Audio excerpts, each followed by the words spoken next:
So, in the past couple of years, there has been a bit of controversy on the internet regarding casting and movie adaptations, specifically people of color taking on roles that were originally white. Most recently, Nico Parker was announced to be taking on the role of Astrid in the live-action adaptation of How to Train Your Dragon. Before that, there was a rumor regarding 2024 Mean Girls movie star Avantika Vandanapu allegedly being cast as Rapunzel in a live-action Tangled, which was proved to be false. And 2 years before that happened, we saw Halle Bailey receive hate for being cast as Ariel in the live-action remake of The Little Mermaid. All of these casting decisions received the same reaction. A crowd of white people creating any reason they could to argue why it is wrong for a person of color to be cast in a role that was originally played by a white person. In fact, on my TikTok in January of 2021, I responded to a guy who said that a mermaid being black would be scientifically inaccurate. And recently, I came across this video saying me secretly hoping they cast a white blonde for Rapunzel live action so we can rest for a season, where the comments were flooded with the same arguments. And while the situation is not nearly as relevant anymore,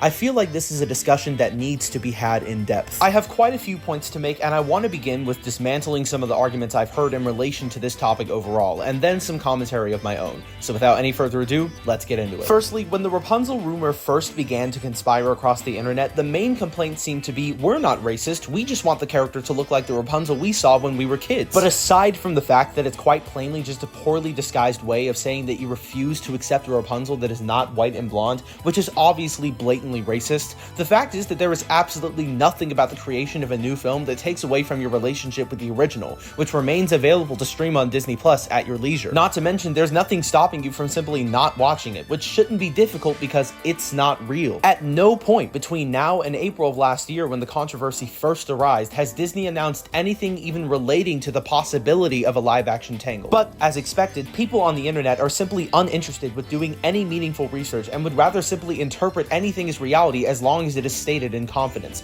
including this white girl who posted a video of herself literally red in the face with tears in her eyes because she thought somebody with a different skin pigmentation was going to be cast in a fairy tale.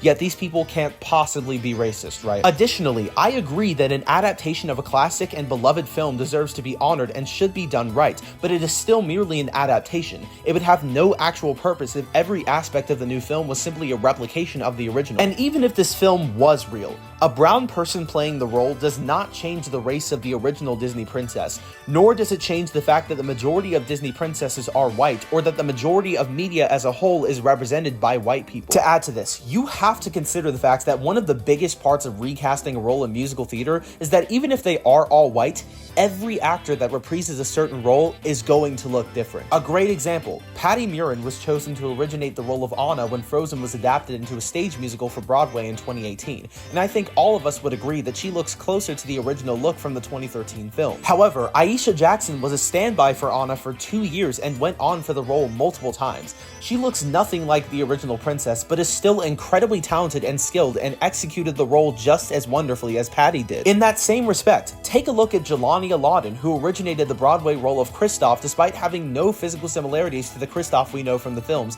and was a great fit for the role. Another great example is Joy Woods, who originated the role of Middle Alley in the musical adaptation of The Notebook on Broadway, despite bearing no resemblance to the actress from the iconic 2004 film Rachel McAdams, and executed the role amazingly and, might I add, sang her face off. And Aisha Jackson also took her place when she left. All of this to say, if you find yourself unable to accept an actor in a role simply because they look different, you are in need of an open mind, critical thinking skills, and a drastic moral reassessment. The world is changing, and you have to be ready to accept that you are not always going to see white people, straight people, able-bodied people, etc. in a leading role. If you find difficulty doing so, you most likely have some racial biases you need to unpack. The simple fact is, removing somebody from consideration for a role because they possess a different skin pigmentation makes you a bigot. There is absolutely no way around it. Another smaller thing I want to point out is some comments I saw following the announcement of a new Ariel series on Disney Junior featuring an 8-year-old Ariel with a dark complexion. In addition to these comments, people were also saying that Disney was destroying the original movie and erasing all white characters. The idea that Disney is effectively erasing white people from entertainment and literature, especially when the vast majority of representation in entertainment and literature are white people,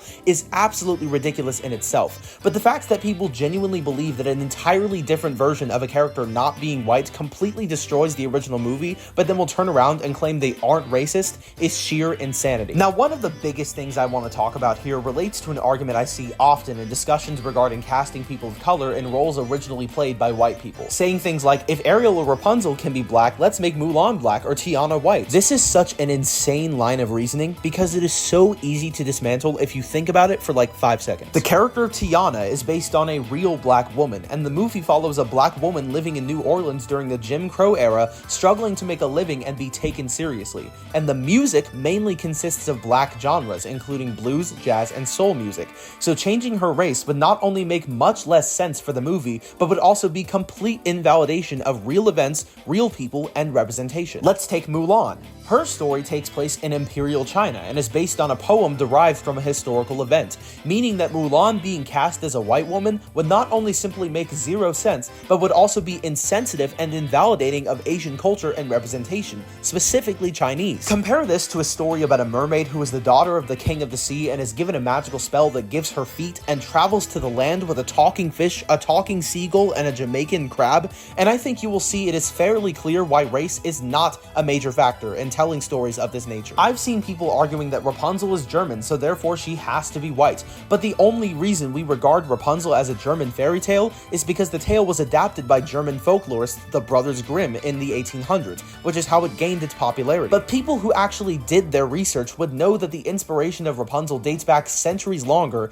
and is drawn from multiple different cultures, which is why Rapunzel can and has existed and been retold among multiple different cultures. Also, y'all have got to learn the difference between nationality and ethnicity. It is 100% possible for somebody to have Indian ancestry and be German at the same time. The bottom line is, Rapunzel's story is in no way dependent on her skin color or nationality, and pretending otherwise is willfully ignorant, disingenuous, and nothing more than a refusal to actually conduct any meaningful research or put critical thought into your argument. If y'all are really gonna bring origins into the conversation, please try to do a little more than one Google search, because I would be surprised if many people using this argument even knew or cared about her being German until this conversation.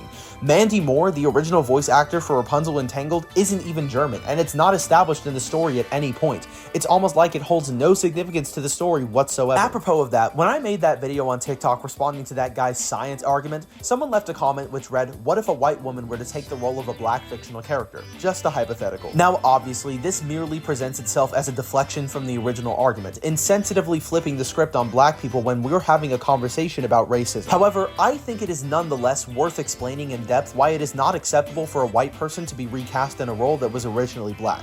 Mainly, there are two explanations for why this is. Firstly, it is important to understand that, as we established, there are multiple fictional characters whose stories are contingent upon their ethnicity and race. The main examples I usually point to are Black Panther, who was born in and later was crowned king of Wakanda, a country located in East Africa, and Miles Morales, who was written as an Afro-Latino boy with a black father and a Puerto Rican mother. While Black Panther's heritage and nationality is much further incorporated into his story, both of their backgrounds are reliant on their race and ethnicity, and removing their ethnicity by replacing them with a white actor would be insensitive and would simply present itself as an opportunity to erase their culture and take away representation. The other explanation is simply a matter of representation. Obviously, there are multiple black characters whose stories are not dependent upon their race or ethnicity. Let's take the vampire hunter and anti-hero Blade from Marvel. Nothing about his backstory, at least nothing I have observed, and please feel free to correct me in the comments, technically requires him to be black. But from the beginning, he has always been portrayed as a black male. There's also Nick Fury, who was originally white in the comics, but was later rewritten to take the appearance of Samuel L. Jackson, who went on to portray him in the Marvel Cinematic Universe and has been since Phase 1. The point is, Nick Fury's new position as a person of color fundamentally changes nothing about his story. So, in these situations, why the fuss if a white person portrays a different iteration of a character later on, despite the fact that their story really has nothing to do with their race? The simple answer is that while we are beginning to receive more diversity, black people and furthermore all minorities are still highly underrepresented in the media as opposed to white people who take up the majority. So using a white person to portray a story that was originated by a black person would simply be taking representation from a group that already has so little and adding representation to a group that already has so much. Now, in contrast, many may also be wondering why a black person reprising a role that is originally white is considered socially acceptable. Consider a role like Elle Woods from Legally Blonde, who was portrayed by Reese Witherspoon in the iconic movie and originated by Laura Bell Bundy in the equally iconic Broadway stage musical. It's a powerful comedic story about a woman who gets broken up with by her douchebag boyfriend and gets enrolled into Harvard Law School to chase him, win him back, but then realizes along the way she genuinely wants to become a lawyer for herself, gets hit on by her professor, and wins one of the biggest cases of her career and becomes valedictorian of her school. While both movie Elle and musical Elle were originally cast as white blondes, there's really no reason why she has to be white, and in fact, it could be argued that the story would have more significance if it was told by a woman of color. This is why it is more acceptable for a black person to be recast in the role of a character who was originally cast as a white person.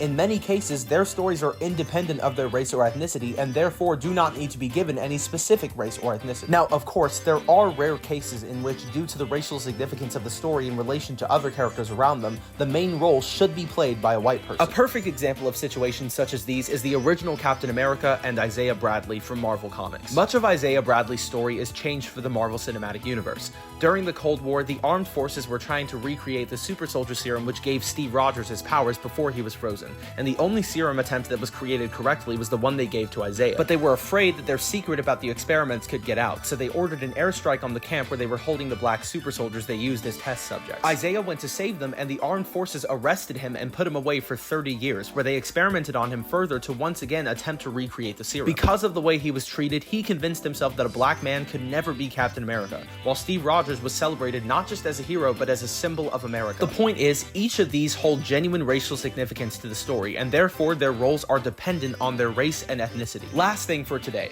Something I see come up pretty frequently in these conversations is frustration with Disney creating live-action remakes of iconic Disney fairy tales and putting black actors in those stories, rather than introducing new stories giving people of color their own stories. Encanto was a recent one telling the story of a Colombian family, and that was obviously a massive hit. Moana's story is set on a fictional island, which takes major inspiration from Hawaii, Samoa, Tahiti, and others, which was also a success. And in a lot of media, we get a lot of examples of the black best friend of the white main character who is simply there to provide comic relief and motivate the main character, and most of the time they are given little to no character development of their own. For example, I read an article regarding the earlier stages of the career of Kerry Washington, a black actress known for her activism and most prominently for her role as Olivia Pope in Scandal. In her memoir, she speaks of her role in the 2004 film Against the Ropes, in which she played the role of Renee, the best friend of Jackie, played by Meg Ryan, who is most known for being the queen of rom-coms. Washington talks about how she felt she had essentially reached her peak as the white girl's best friend, and that her negativity towards the role had nothing to do with wanting to be the star,